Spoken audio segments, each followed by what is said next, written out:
Bom dia. Eu vou passar aí gravando agora para correção para o oitavo ano, né? PET, semana já é o segundo PET, né? Já estamos no segundo PET.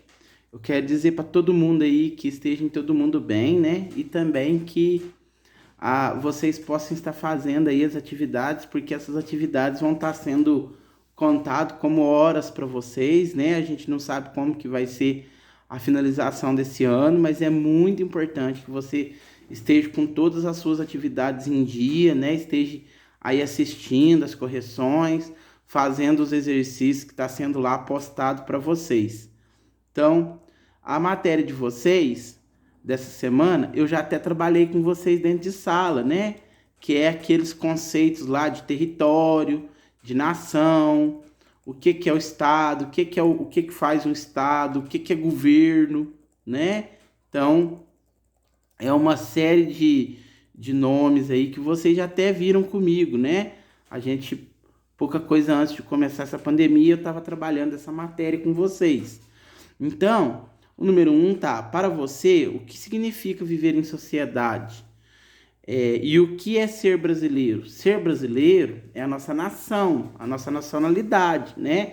Então, ser brasileiro é conviver dentro desse país aqui que a gente convive de forma harmoniosa, né? A gente tem aí a forma educada, né? É a mesma coisa de viver em sociedade. A gente tem que ser educado, né?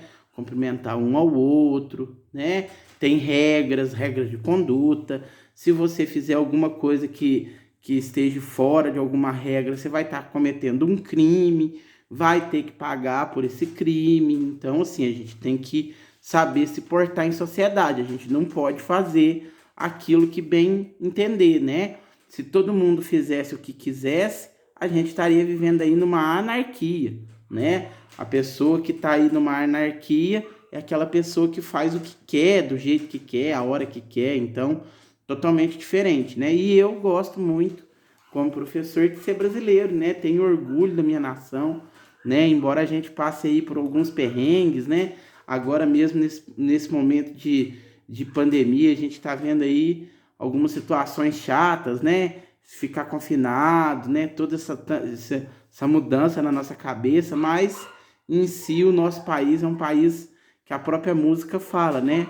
Moro num país tropical, abençoado por Deus e bonito por natureza. Então eu gosto muito de ser brasileiro. As palavras nação, território, país, estado e governo, todos esses aqui, você vai voltar aí um pouquinho que você vai achar tanto a definição quanto o exemplo, né?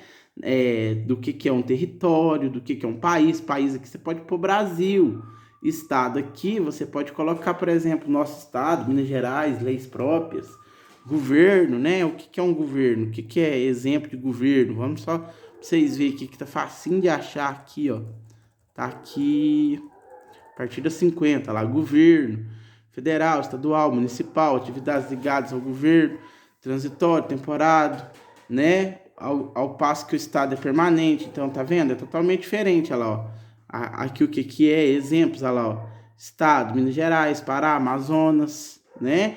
Então, governo, você pode colocar o governo municipal, né? Quem faz aí o papel do governo municipal aqui é na pessoa do prefeito, né? Que inclusive esse ano a gente tem eleições aí para estar escolhendo, né, prefeitos e vereadores, né? São as pessoas que vão estar aí comandando aí a nível municipal. Nosso município aqui você pode colocar aí Campo Belo, né?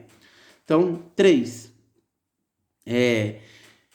Explique a afirmação: os funcionários públicos são servidores da sociedade. Você concorda com essa afirmação? Dê exemplos positivos e negativos do seu município.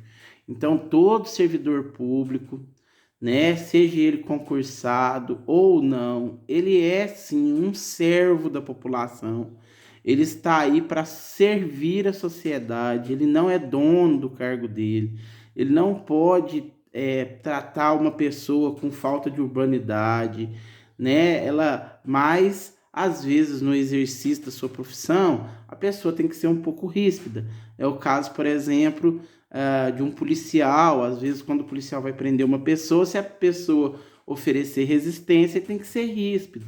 Um professor, às vezes, tem que ficar bravo com a sua turma, né? Tem que se exaltar às vezes com a sua turma, né? De uma forma assim educada, mas ele tem que ficar um pouco áspero, porque senão não cala a boca para fazer os exercícios, para prestar atenção. Mas de uma forma geral ele tem que estar sempre pronto para atender. Tanto é que nesse momento de pandemia a gente está aí, né? Fazendo vídeo, se virando para melhor atender vocês, né? Para dar aquele respaldo que vocês merecem. Então, eu sou um servidor público, né? Como professor, eu sou um servidor público estadual, né? O sujeito pode ser federal, quando trabalha aí para o governo federal, no caso para Brasília, né? Como no caso do Ministério da Agricultura, do IBAMA, são tudo órgãos federais.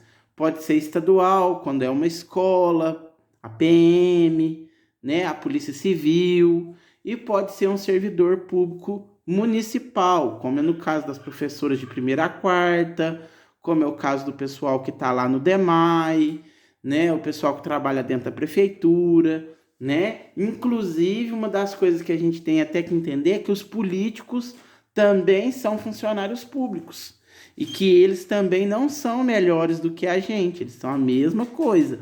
Tanto é que você escolhe, através do voto, aquelas pessoas que vão te representar, até mesmo no governo municipal. Esse ano a gente vai fazer a escolha de prefeito e vereador, igual eu falei na questão passada, né? Daqui a 2 anos a gente vai lá, vai escolher governador, presidente, deputado estadual, deputado federal, senador. Essas pessoas não são mais importantes, melhores, porque estão num cargo eletivo. Muito pelo contrário, essas pessoas têm que ter muito cuidado, têm que te tratar muito bem toda época, não é só no período de eleição, porque essa pessoa é uma pessoa que foi escolhida para te servir, para te representar. Ele é um representante seu. Então, é importante que o servidor público seja sempre uma pessoa educada, polida, que tenha, né, um bom trato. Inclusive, aqui está falando exemplos negativos e positivos, você pode falar isso daí que eu estou citando aqui, né? Ser educado, né? Toda essa questão aí. Observe o mapa da expansão territorial. Aí o 4 está pedindo o que pode fazer com que as fronteiras recuem, avancem ou deixem de existir? Guerras, tratados, né? Aqui no caso aqui desse mapa, aquela primeira foto, ela está mostrando lá a questão de um tratado chamado Tratado de Tordesilhas. Esse Tratado de Tordesilhas praticamente não funcionou. Foi um tratado feito entre as duas metrópoles do período, Portugal e Espanha, né? Depois, mais para frente ainda, lá no ano de 1789, olha como é que o Brasil era, tá vendo? Só em 1943 é que foi anexar o território que hoje é do Acre.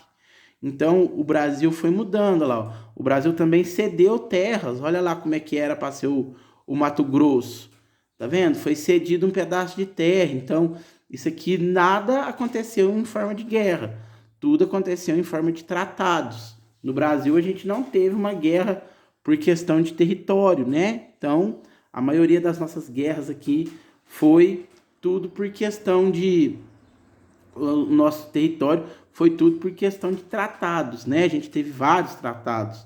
Então o que muda aí são tratados, mas também guerras, né? Às vezes um país não concorda com o outro, e eles são vizinhos, um país quer um pedaço de terra, o outro não quer ceder, vira em guerra.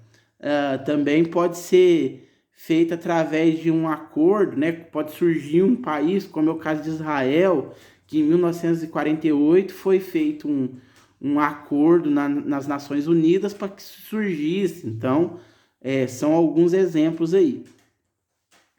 5. Os mapas acima foram alterados até chegar ao mapa que conhecemos hoje. Cite algumas diferenças entre eles. É só você ir olhando aqui, né? Ó. Olha em 1534, né? Esse aí é o período de capitanias hereditárias, o primeiro mapa.